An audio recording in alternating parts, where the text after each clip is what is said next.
Ho, ho. Comes through gangbusters.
Well, there's Carl.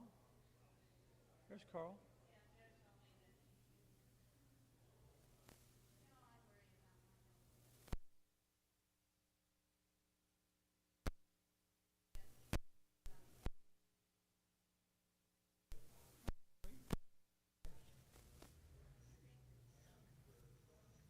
All right. Well, if you'll come on in, we'll go ahead and get started as we trickle in.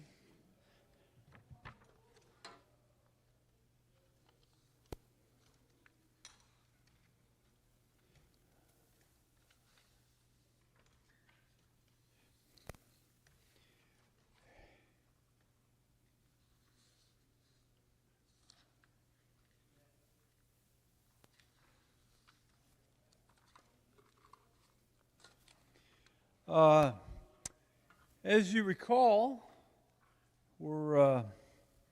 we've been looking at how this apocalyptic understanding and vision was carried on in basically that second generation and so on. And so we looked a little bit at Tolbert Fanning and that understanding of why they had an understanding of that we shouldn't have anything really to do with government, shouldn't be involved in the military and so on and so forth.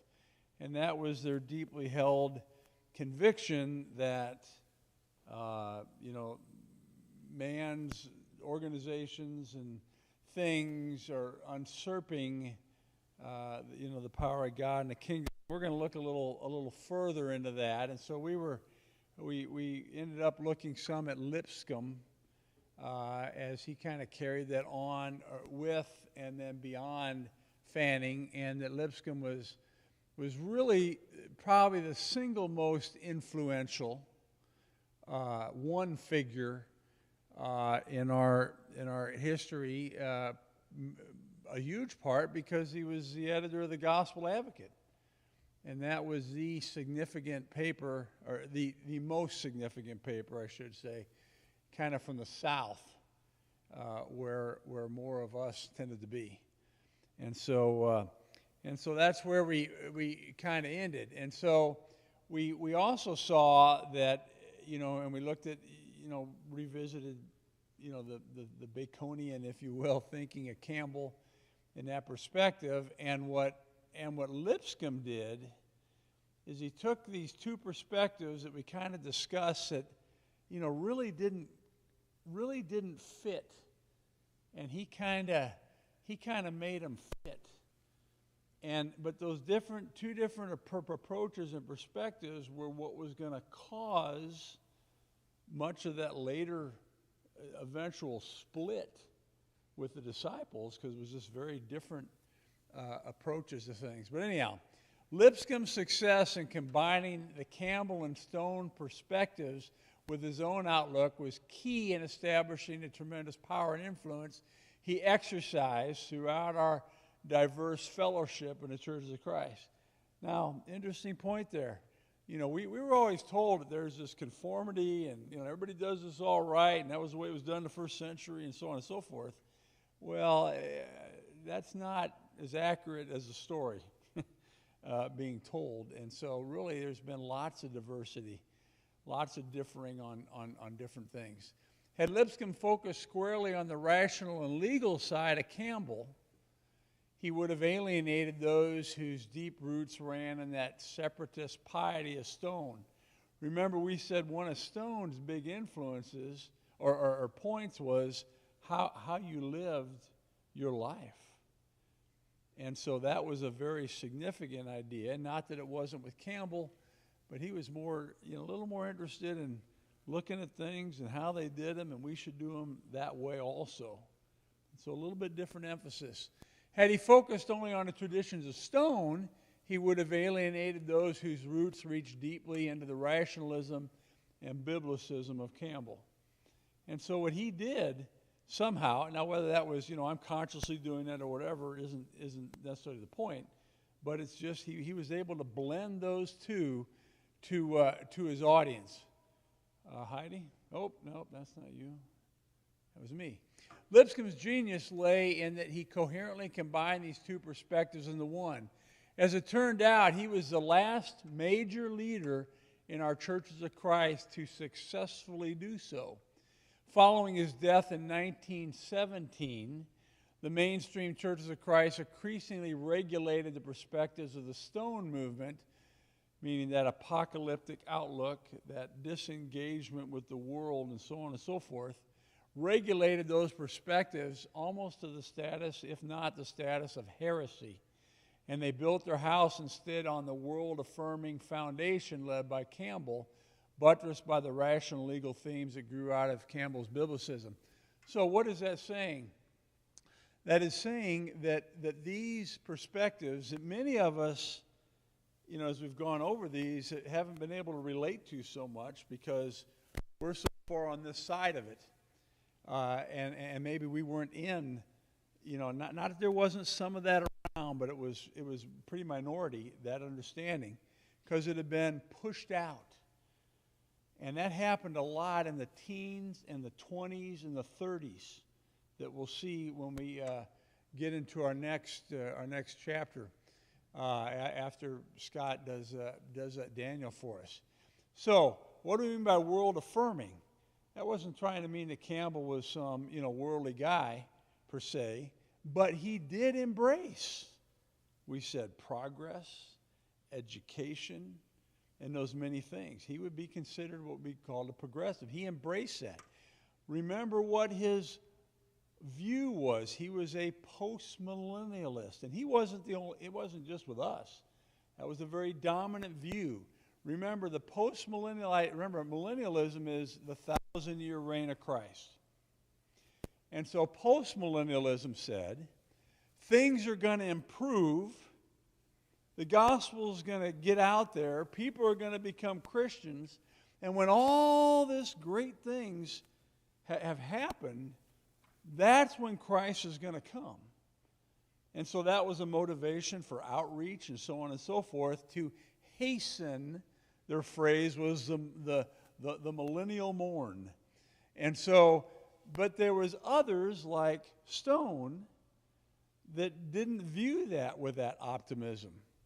They did not view all this stuff was great and good, and that we shouldn't be plugging into that. And we said that the Daniel 2 passage, talking about the stone, the rock coming down, smashing the statue that Nebuchadnezzar saw of all the different kingdoms and destroying them, and eventually that would grow and take up the whole earth. And so what that is has been interpreted at different things at different times in history. And so what was going to happen here was the idea that some held that that was the church, that stone and that growth was going to be the church, and that was going to be the kingdom. We're going to see that they didn't all agree on that either. Scott.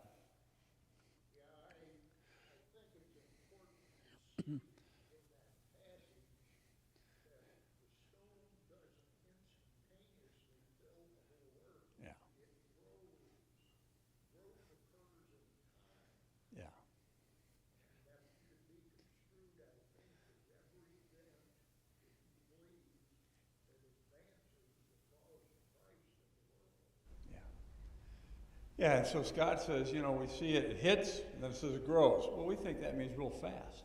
Well, that may or may not mean fast. Remember that the Bible can make tremendous leaps in time in just a few sentences. Especially reading the Old Testament. It's like all of a sudden now, it's 50 years later in like 5 words, and other times it's, very lengthy. But anyhow, that's not a criticism, that's just an observation.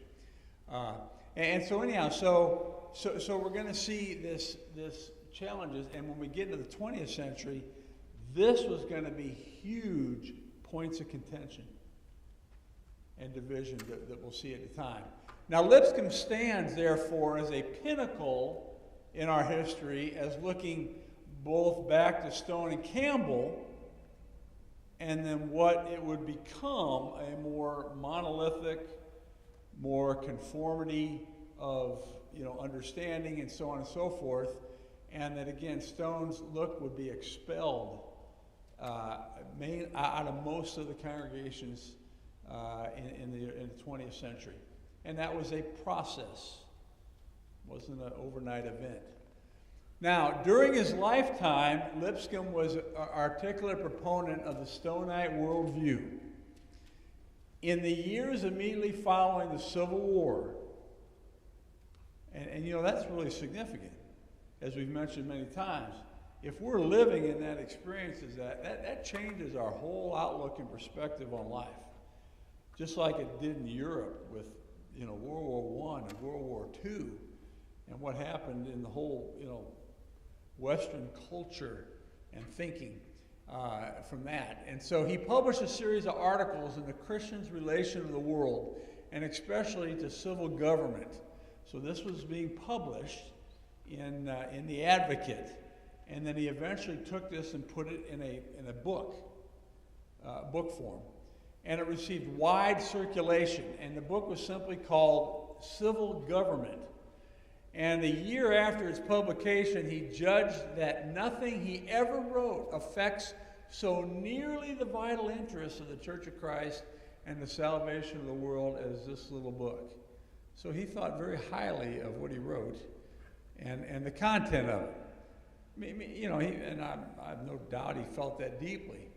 Now, Norman Horn has, some of you may know this, is that in his involvement with he's into the Libertarian Christian Institute and all kinds of stuff, and they've really gotten into this, and he has been working for quite a while on a republishing of this and some commentaries. My point is there's numbers of people that are re-examining and looking at these perspectives that obviously was rejected, in that early 20th century, and some of those understandings and ways of looking at things are making some comeback. Not saying it's majority or whatever, but just a side note. And so Norman with, living in Creve Coeur and the kids and all that issue, he's not usually able to get here for this, but he could add a lot of commentary to us.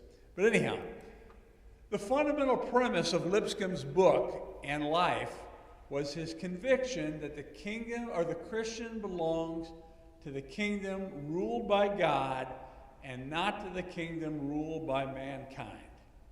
This conviction led him to advocate an active separation from the world and from its concerns with fashion, wealth, and power. And so, what? What does that have to do with it? Well, remember what's going on in the post-war period. In the North, it really flourished. And so in the South, it took a lot longer. And so they're living this. And as we said, in our experiences and what we affect how we look at things. And so when you're in the South still and downtrodden, and it's not working for you down here like it is up there, we're talking economically in that sense. That's a great temptation and very easy to make and to try to make the arguments of there's something wrong with that. Now, I'm not saying that's all the it part, but that's part of it. And we all understand that. We've all looked at that. We all try to explain things that are different than what we hold or look at often in those kind of terms, no matter what they are. And that's just kind of what we do as people. And so that's probably part of it. Now, he was a plain guy, Lipscomb. Do you remember the other real plain guy we talked about that had a journal? American Christian Review? Benjamin Franklin. Okay, he was poor, stayed poor, published his journal, had his ideas. He was mainly in Indiana, I think is where he was based, but very influential. His journal and writings were very influential in the South, but after the Civil War, because of the struggles of the heart, if you will, they did that to us. People weren't reading this stuff in the South so much anymore, and we covered some of that. But anyhow, he was a plain guy, and he was the one that very much promoted the virtue of poverty and the virtue of not being poor as it having that corrupts. And you know what? We all think like that today. It's just a matter of degree. It's just if the guy has more than we do, we think that applies to them. and we might be up here, but because they have, and so we all understand that to some degree. But anyhow, Franklin, as we saw, held up plainness as an apostolic mark. He praised Lipscomb as a plain and unassuming man with the simplicity of a child. Now, I don't know all that he necessarily means or what he's thinking here, but he lives in utter disregard of the notions of the world and puts on no airs, wears just a coat, a hat, and pants as suit him, and he is refreshing to meet one content to be the plain man of God. And so, Lipscomb wasn't into all the, fancy and things. Lipscomb might have really struggled with what was going on at Bethany, as we talked about, with the tea parties and those kind of things that we looked at and observed. In other words, just a different social, economic structure and influence. And so they're having trouble dealing with, or that's figuring in to, I think, some of the struggles that's going on. But there was a plainness and a simplicity. And remember, if as people were really committed to something, because we really believe that strongly, well, we think that's everybody else should be too. Everybody else should see like we do on that topic. And so I think that's a little bit too what's going on. When Lipscomb described what separation from the world might mean in practical terms, he made it clear that he did not mean mere morality. There is no doubt that the devil is willing to turn more reformer and make the world moral and respectable, he observed. Instead, he advocated a full surrender of the soul mind, and body up to God, leading to a spirit of self-denial, of self-sacrifice, the forbearance and long-suffering, and the doing good for evil. Okay, so what's going on here? What is he addressing? Now, I'm not sure when he wrote this. I don't know where exactly that was. But remember, we said that in that time after the Civil War into the 20th century was a time of tremendous change that was going on in our country. We said, salaries were going up, progress. We looked at the map of expansion last week on the country. That was obviously before the Civil War. And these different things that are going on. And so there was going to become what we have heard described as a social gospel. Now, I went in my readings, and I haven't read it yet. I bought this book written by a guy named Shane, not our Shane, I can't remember his name. But he wrote it in the 1920s. And this guy that wrote it, and the reason I wanted to read it as source material and understanding, where this book is positively promoting what has been called the social gospel, and the why as a Christian we should do that. Now, in our fellowship, that phrase is often looked at with disdain. And because it is viewed that all they're doing is these things for here in the world, and they're neglecting the teaching of the gospel, has been the argument against it. But I'm wanting to read this guy's book because I want to hear from him back then. What was that? Just like Scott. And so that's kind of what he's, I think, addressing here, is that switching, that equivocating, doing these good works with being the gospel in and of itself. And I think that's somewhat what he's addressing. Scott? You've not read far enough to know how he defines the term social gospel. No, I haven't got to. I'm still trying to finish Barton Stone's autobiography. But then that was going to be my next one. But fear not, we're going to touch on this a whole bunch in our next section. And so it's not we're just touching it now and going to negate it. But so anyhow, so for Lipscomb, it was this idea of this deep commitment that's beyond just doing good things and being good people. And so he didn't want people to be caught up. Most of all, it meant relying on the sovereign power of God. It was in this context that he found human institutions so objectionable.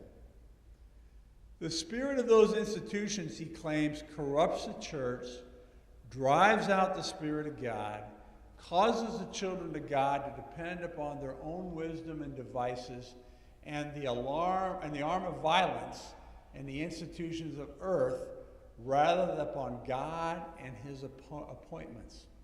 So what is he saying? He's saying if you get involved in these other things, temperance movements, what would be something considered other than, the union movements that developed, and so on and so forth, he would say these are usurping what we should be doing. This is the argument. This is the root of the argument against those that, oppose the missionary societies and institutions. In other words, the church shouldn't support, individuals can, but we shouldn't be supporting the colleges and things like that. We're going to get a whole lot into that later on. But this is kind of that root behind it. That by going to these other organizations and then you are equivocating the involvement in those organizations with doing the work of God. And he says that's the problem. Now, interesting, another book I read, I read a while back, it was a book called Cloven Tongues of Fire, and you go, what's that? I still haven't figured out what that title had to do with it. But it was a book written by a guy who was trying to explain liberal theology. Now, we would be considered on the conservative end of theology, for want of better terminology. And so I wanted to know that, because many of us who have looked into these things have wondered, how can they think that? How can they come to that conclusion on whatever particular topic is that we would say, wait a minute, what about this, this, and this? And so in reading that, and we're also familiar with, and we took great pride in this, that in the 40s and the 50s and the 60s, we were growing, and what were the liberal denominations doing? They were shrinking. People were leaving, and we looked at as saying we were right, and they aren't. That's why all these people are leaving that. And I'm not debating that one way or another, but nonetheless. Well, what I was able to surmise what happened was there were many that would be considered, that we might consider theologically liberal, leaning that direction, if you will. And they viewed these improvements and doing good as a practical application of what the gospel was. And so they got involved in these different groups and different organizations that in their view were trying to accomplish these things that they viewed were the Christian thing to do. Well, what happened over time is that many felt, hey, these organizations are more effective at bringing about the change we're looking for, and they started putting themselves into that and equating that, whereas they felt their churches were doing it less.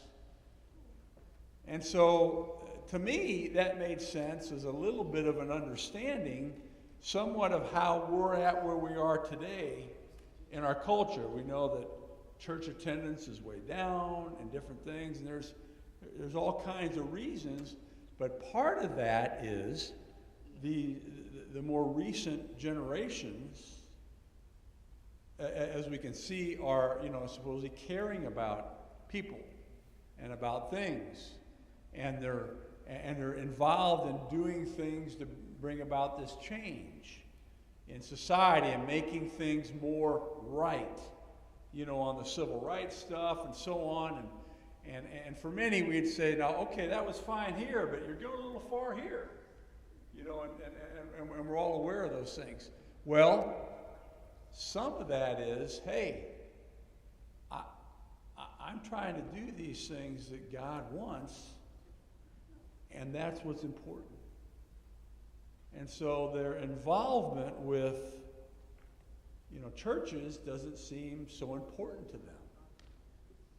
And so the point is that understanding and some of those things have the roots in this kind of outlook and this kind of understanding. And it gets complicated. It really is.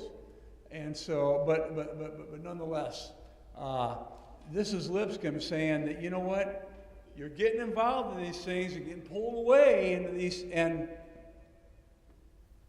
it's corrupting things. Scott. Yes, as we discuss this, it's vitally important to see that doing good, in the sense that, for example, Bill Moody does, helping to feed people. Yes. And so on. That should always be viewed as a preface to evangelism. Yeah. Not as something to be equated with evangelism. Not an end in itself. Not an end in itself. Correct. That's exactly right. And it's easy to do that. It is. I think it's easy to do that. Doesn't mean those things are not good and all that, and shouldn't be done, but it's challenging, yes. It's important also to see that that holding that view in fact denies what the scriptures teach, and at the same time destroys any basis for doing this good. Mm-hmm. Because the only basis we have for doing good is in the authority of the scriptures themselves. Sure. So the basis of anything what is good, as we would say, is the scriptures. And so, but yeah, and so, you know, it's complicated. And there isn't a simplistic, I don't think, it's not, we can't, it isn't simplistic. We can't just say it's just one thing. I think as we've seen, there's lots of things that work, maybe some more influential than others, but nonetheless. So anyhow, but back to Lipscomb, is that we're seeing his thinking on this, and obviously that was going to get overrun, if you will, eventually. The very existence of human institutions and human governments represented for Lipscomb a departure from God's primordial or original design. In civil government, he argues that God from the beginning intended to be sovereign over the earth. His sovereignty formed the very essence of the Garden of Eden before the fall, but the act by Adam and Eve of disobedience culminated in the effort of man to organize a government of his own. In other words, a breakaway from the rule and authority of God, so he himself might permanently conduct the affairs of earth, free from control of God and independent of God's government. In other words, this is just putting it in this context, but he's just talking about sin and us wanting to be the boss and control things and so on and so forth. And we're not unfamiliar with that, but he's looking at it in this larger scope and applying it to government. Here on this small level, but really this is this that's going on in other places. Similarly, the Jews rejected God's sovereignty when they called for a king. Lipscomb took very seriously the words of Samuel on that occasion, and we're familiar with this verse. For they have not rejected thee, but they have rejected me, that I should not be king over them. And of course, that was when the Israelites were saying, give us a king. And that's when Saul came in, and then obviously later David. And Lipscomb viewed these rejections of God's sovereignty by Adam and Eve and the nation of Israel as evidence that humanity had transferred allegiance from God to Satan. And so he's making it extreme. This explained to him the meaning of Satan's statement to Jesus that all kingdoms of the earth were delivered to me. Human government was nothing less than Satan's dominion in rebellion against God. Okay, so this is Lipscomb's putting down how he understands and looks at this. Now, we as people, we aren't going to support things of Satan. We want to support the things of God. And so if it is put in those terms and that way of understanding, of course, one would look at it that way. Okay, and I'm not saying that's right or wrong. We're just trying to understand this, because there's still those that would say this is right, and we would look and go, there's a whole lot of things that are right in there. But again, how does that find its way out here in what we do and how we live? Well, for Lipscomb, it was don't have anything to do with it. Stay away from it. And there were many that held that also. Following humanity's rejection of divine government, Lipscomb claimed it had been God's intent to restore his sovereignty over the earth. This was the point of the Jewish wars against the Canaanite tribes. The work to which they were called was a war of extermination against all people maintaining a human government. Lipscomb argued that the advent of Jesus Christ into the world constituted another of God's attempts at restoration. The attempt succeeded to the extent that Jesus conquered death and hell and the grave, said Lipscomb, but it failed to the extent that it did not ultimately destroy sin and rebellion. Okay, he's biting off a lot here. And some of this understanding is what was going to be behind the push and the rejection in the teens and the 20s of getting this thinking out of what they call the mainline congregations. Because if you read that, one way of looking at it is that God failed. Because basically he's kind of saying, yeah, it didn't do what it's supposed to do. And for those later, that can't be. We need to get this thinking out of here. Just to summarize it very, very quickly. Now, it's interesting, and some of you have read and looked into this deeper, and that is the idea of how, that is looked at as the way it's discussed today, is that how did God approve of genocide of people? And so I'm just saying that's an argument that is out there as to trying to explain what went on in Canaan. Why did God say to kill all these people? And there's those that say how is that like God?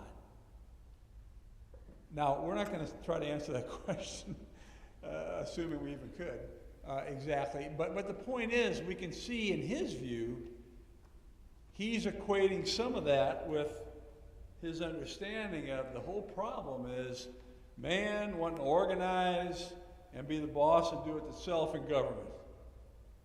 And so what God's doing here is trying to wipe out all these other governments of these other people, and then we'll bring in the nation of Israel that's following me until they didn't, if you will. And so again, this is deep stuff.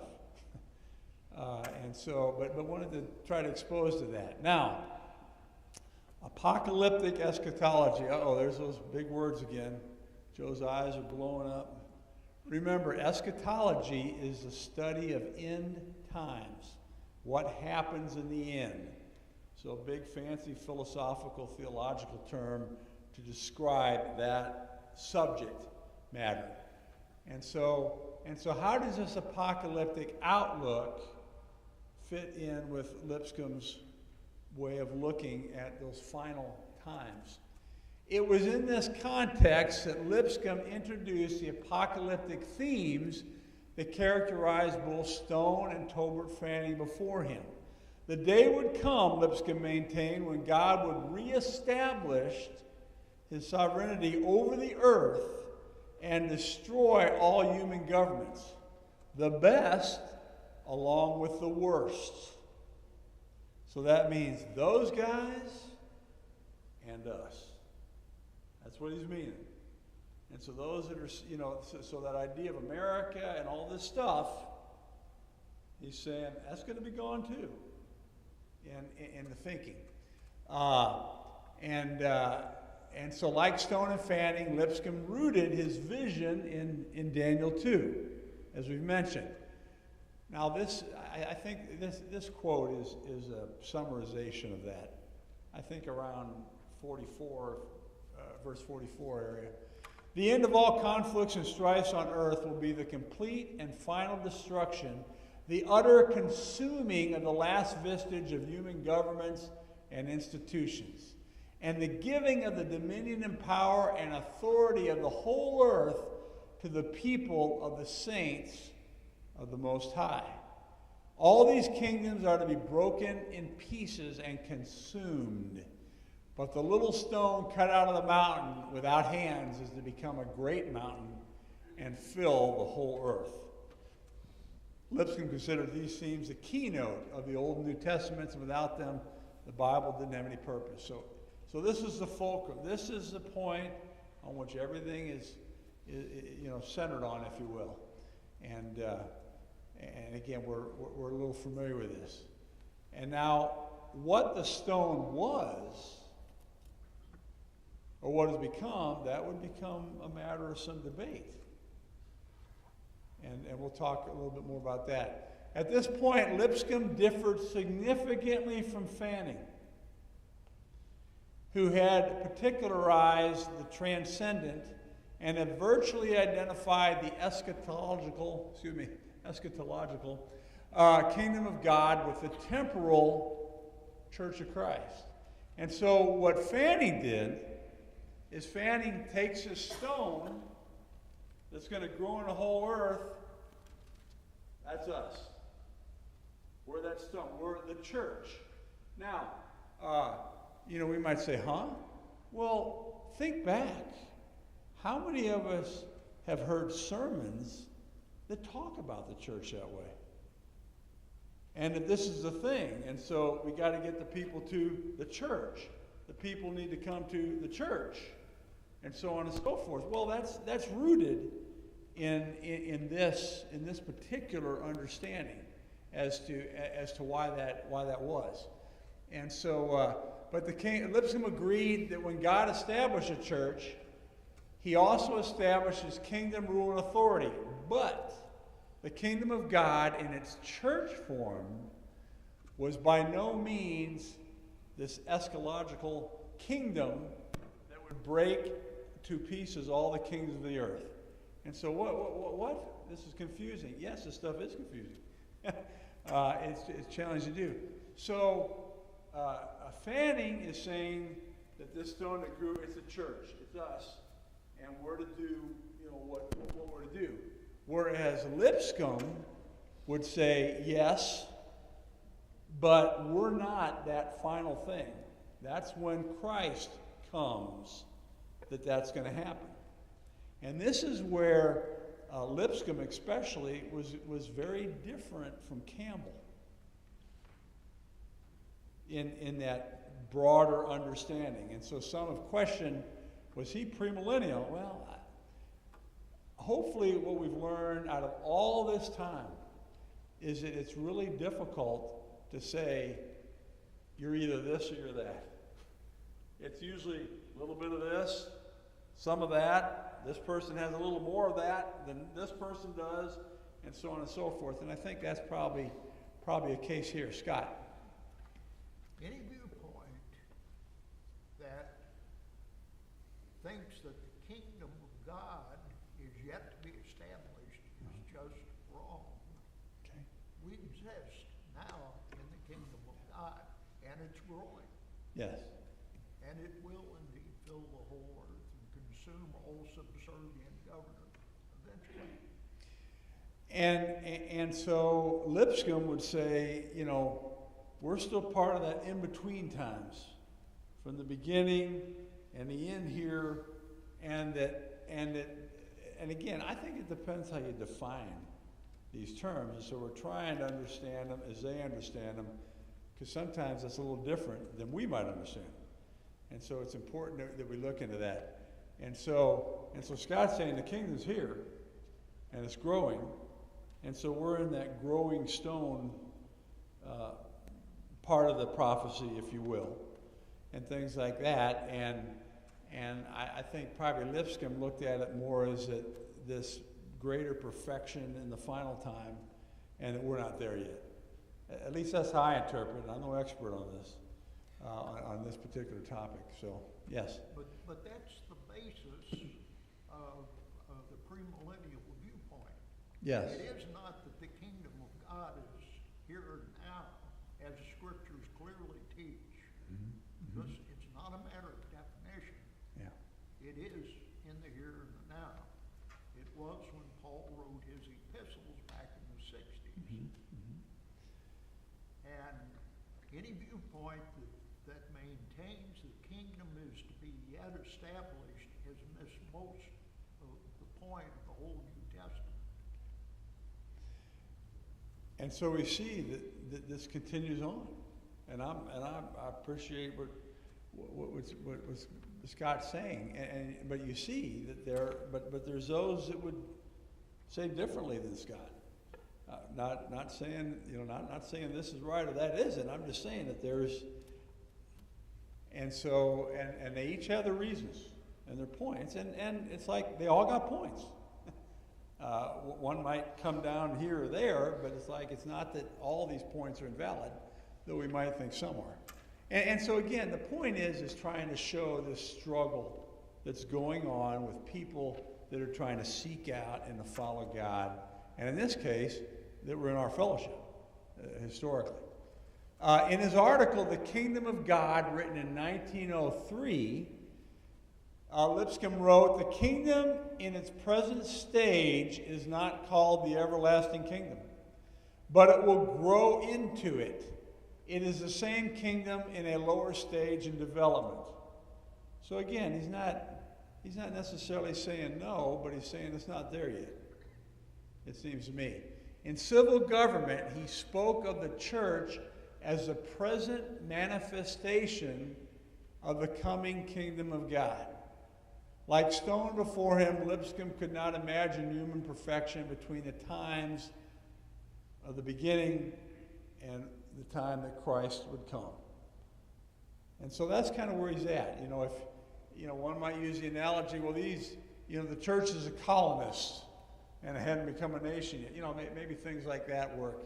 But nonetheless, there was different views. Clearly, Lipscomb's end-of-time expectations governed his worldview. But was Lipscomb also premillennial? The question is important because premillennialism became the pivotal issue in the churches of Christ in the first half of the 20th century. Now remember, that's over 100 years ago for us. And Lipscomb's position on the issue was hotly disputed following his death. And the answer to that question hangs on our understanding of what it means to be a premillennialist. And so again, the importance is, for us, is because what happened later and the battles that took place over that, and what a perfect place to stop.